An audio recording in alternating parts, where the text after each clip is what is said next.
first for the introduction. Good morning, everyone. I want to first thank the organizers and sponsors for arranging and hosting this very relevant conference, and to all of you in the audience for taking time out of your busy schedule to be here. Safety leadership, as you know, can have many different meanings. Are we talking about the safety leadership of the CEO, or are we talking about the safety leadership of HSE managers, or are we talking about the safety leadership of a company in general, or the safety leadership of a safety organization such as the National Safety Council, or the many other fine safety organizations from the UK and elsewhere participating in this conference? My comments will primarily focus on safety leadership of employees within a company. This could include, for example, the CEO, the HSE managers, and the employees as well. For a company or a safety organization to be considered an effective safety leader, it always starts on an individual level. At the 2014 National Safety Council Congress and Expo, we asked visitors to the NSC booth to vote for their greatest safety challenge. And the biggest challenge by far was leadership commitment and engaging employees, with a vote of 62% of the people noting that that was their greatest challenge. This was followed by reducing risk with an 18% vote, followed by safety management systems with an 11% vote, and followed by measuring performance with a 9% vote. I do various safety presentations around the world and meet with HSE managers with small and large companies around the world. And there's one common theme that seems to emerge in many of my discussions, particularly with the HSE managers. Behind closed doors, they will share with me their profound frustration with the executive management of their company, who often seem to pay just lip service to safety. They don't provide a budget for safety, nor do they attempt to instill safety as a key value within their organization. The HSE managers often feel marginalized and view that their only role is to give the appearance that their company has safety as a priority, or the appearance that the company is complying with local or federal regulations. One comment that I share with them in response to this frustration is, in fact, there are many studies that show the relationship between profitability and safety culture, and the most profitable companies in the world are shown to have the strongest safety culture. I tell these HSE managers that if their executive management is unable to view safety from the perspective of valuing its employees, their safety, and their well-being, then they can likely view it from a financial perspective, since their value system appears to be placing profits before the safety of their workforce. These CEOs should know that preventable injuries and illnesses can cost their organization hundreds of thousands of dollars annually in direct and indirect costs related to mishaps. Money that is spent on mishap-related matters can have a significant and devastating effect on your bottom line, however you measure it. By investing in a strong and effective safety management program, the return on investment comes in the form of reduced illnesses and injuries among employees, reduced worker compensation claims, reduced employee absenteeism and turnover, and increased productivity and morale. Based on the NSC survey at our most recent Congress and my personal experiences in speaking with the HSE managers in many different countries around the world, including managers from some of the world's largest and most well-known companies, one can only conclude that true safety leadership is sorely lacking in many companies around the world, and therefore I viewed it as really important today with the conference focusing on safety leadership to speak to you from a global perspective about what we really mean by safety leadership and why it is so critically important.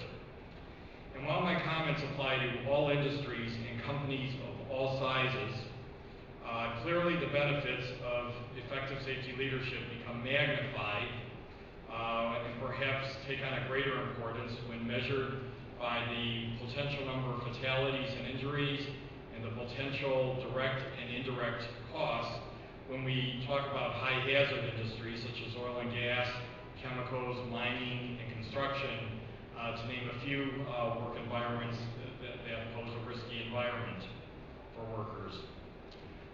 It is important to first define what do we mean by a safety leader. A key question is, who does a leader in fact lead?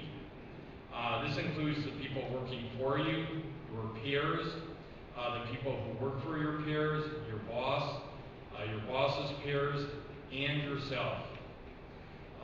So a leader is not simply someone who provides leadership to the people working under him or her. It is a 360-degree circle that includes those people in the organization above and below him or her, as well as his or her peers within the organization. I would now like to turn to the attributes of a good leader. As safety leaders, we tend to forget the importance that each one of these attributes plays in contributing to effective safety leadership. A leader has a strong vision and a clear and vivid picture of what success looks like and how to achieve it.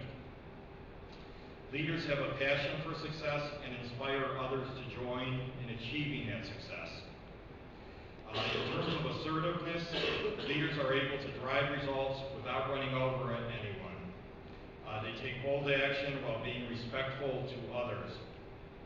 A good leader is action-oriented, always taking deliberate actions to pursue his or her vision and inspiring others to do the same. Leaders show consistency, and consistency builds a sense of trust. People know what they can expect from a leader who is consistent, and they are confident that he or she will treat them fairly. Leaders are fair to all employees and do not play favorites. Team members trust their leaders to focus on the goal and to make decisions based on achieving that goal. Leaders are also open to new ideas. They actively encourage others to suggest new and other ways of doing things.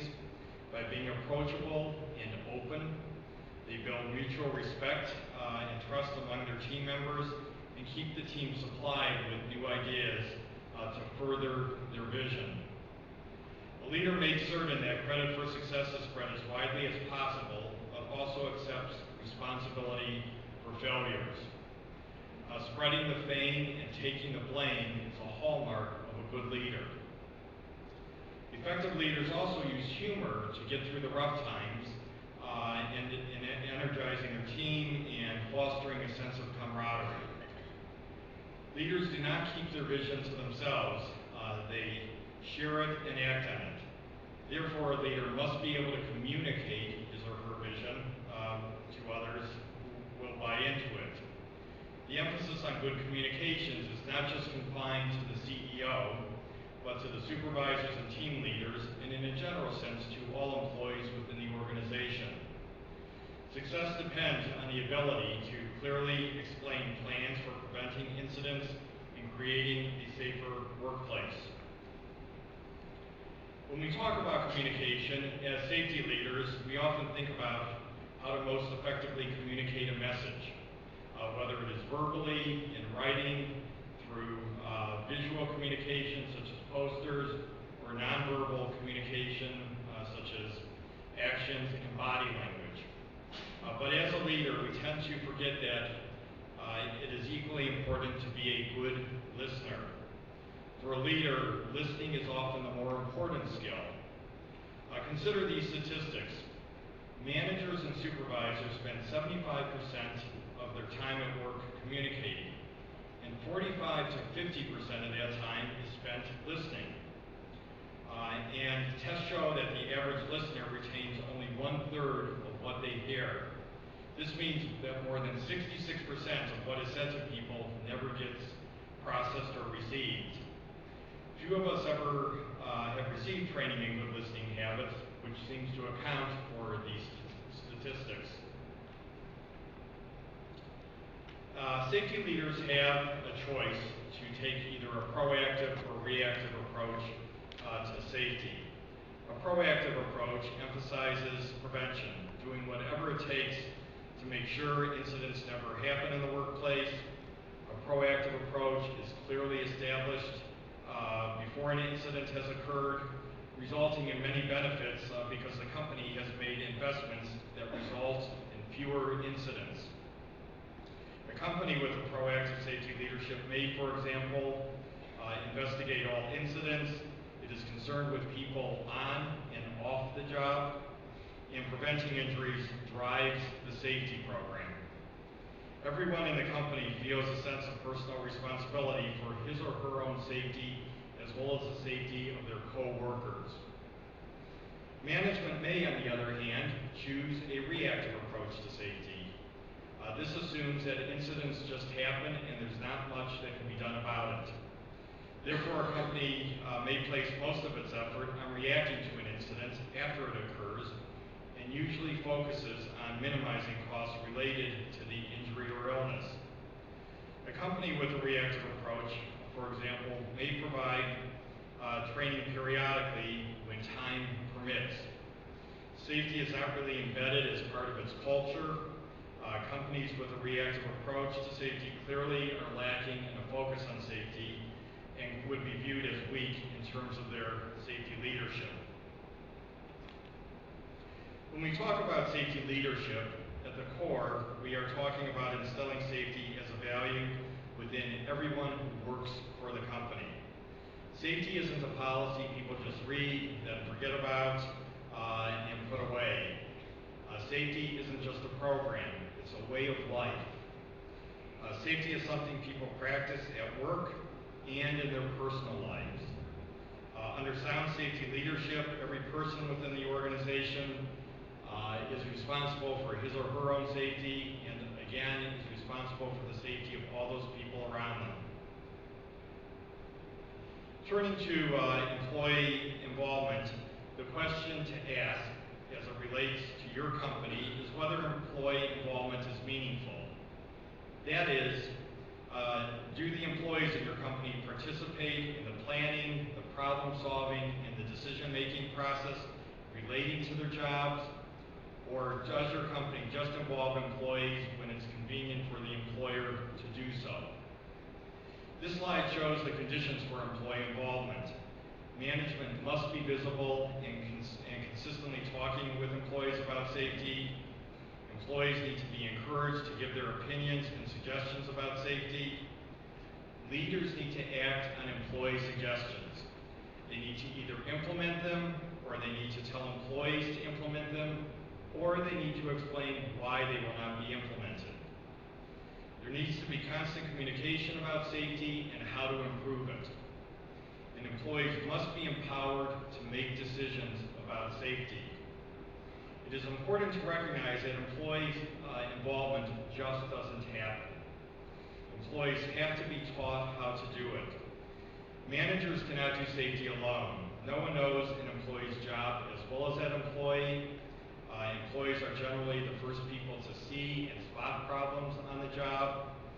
Employees who are involved have more leadership in their jobs and the outcome of their jobs. And with employee involvement, which includes the encouragement and opportunity by employees to provide feedback on safety problems, management sends the message that we care. I'd like to now turn to a safety culture model based on a number of building blocks. And you'll see that leaders have direct control over items below this dotted line. At the foundation of an organization are its beliefs, attitudes, values, and principles. One needs to ask, what are the fundamental beliefs of the leaders who run the business? What are their attitudes towards safety? What are their ultimate values, and what are the principles that guide the business? An organization's policies, practices, and procedures are derived directly from the fundamental principles of the company. These practices may be formal, such as written guidelines or a handbook, or they may be informal, such as certain daily habits or weekly safety talks. The business then sets priorities, makes decisions, and takes actions using the policies, procedures, and practices as guidelines. For example, if a decision needs to be made between production and safety, which one takes a priority? Leaders must allocate resources to support the safety and health vision, such as providing an adequate budget, and they must make decisions that are consistent with that vision. Leaders have no direct control over the items above the dotted line on this chart. When the business sets priorities, makes decisions, and takes actions, stories, legends, and myths begin to form about the business and its leaders. And these anecdotes may reflect negatively or positively upon the business, and they endure over a period of time. For example, if a company has bad lighting conditions or bad ventilation, employees will talk to their co-employees about this and convey the message that their leaders seem to not care about the comfort and safety of their employees. An organization's culture is the accumulation of all the building blocks below it. Employees form their own values and beliefs based on what they see their leaders doing, not on what is in a written statement or employee handbook. They also form their decisions and actions based on what they see happening in the organization. If leaders take positive safety actions with the items below the dotted line, they can in fact influence the items above the dotted line. Building a positive safety culture has to start at the bottom of the culture pyramid and then move up. It is absolutely essential that leaders believe in safety as a priority before they talk about it. If a business says safety is a high priority but then doesn't back it up with policies, practices, and procedures, then employees will not understand and believe that safety is a value. They will only understand the actions of the leaders. If the leadership team does not follow through with the actions on the written policies and procedures, the stories and legends that emerge will likely be that of a negative safety culture. In short, people may doubt what you say, but they will always believe what you do. I know of one company where the safety director's office is right next door to the president and CEO. And employees notice this, that it is a physical reminder to every employee in that organization that safety is central to that organization and not simply a passing mention. When an organization has good safety leadership, it also has a strong safety culture, because safety leadership and safety culture are in effect two sides of a coin. The concept of safety leadership and safety culture are intertwined and closely connected. Safety leadership means having a strong safety culture where safety is elevated to a core value of the organization. It's not simply a priority. Priorities may change, but core values are constant and they are permanent. Safety leadership reduces turnover and attracts new people, because everyone wants to work for a company that genuinely cares about safety. Safety leaders recognize that policies, procedures, and equipment alone do not make for a healthy safety culture. And safety leadership means that all people are responsible for their own safety, as well as those around them. Focusing on people's behaviors and consciously rewarding safe behaviors and not tolerating at-risk behaviors is another attribute of safety leadership. It means that each of us has the right and the responsibility to stop a job if we even suspect that there is something unsafe about it. And very importantly, safety leadership means understanding that feedback from employees, regardless of their job category, leads to a safer environment. An environment must be created where employees are comfortable to provide their input, even when that feedback may result in a difficult conversation, such as slowing or stopping production in order to implement a safety measure. Okay. I'm going to skip over, I alluded to some of the benefits of effective safety leadership, so I'm going to skip over these and change to the final slide. At one time, the role of managers and supervisors was to dictate what should be done. The role of employees was to follow these orders unquestioningly. companies have come to recognize that management does not have all the answers and that other employees are capable of contributing far more to the success of the business than was once believed. Just as employees are sharing responsibility for manufacturing and customer service and other line decisions, they are also participating more in safety and health decisions. This approach invests all employees in making the workplace safer. So in wrapping up this presentation, one question is, whose job is it anyway to ensure safety within an organization? And in fact, safety is everyone's responsibility. Safety has an equal value to production, manufacturing of products, or the delivery of services. And management must be committed and lead the safety process, starting at the top, and creating a culture that places HSE on a par with business performance. In closing, the biggest obstacle to a safe workplace is leadership. It is all about leadership. Leadership of oneself and leadership of one's team. It's critically important that all of our employees return home from work to their loved ones safely every day.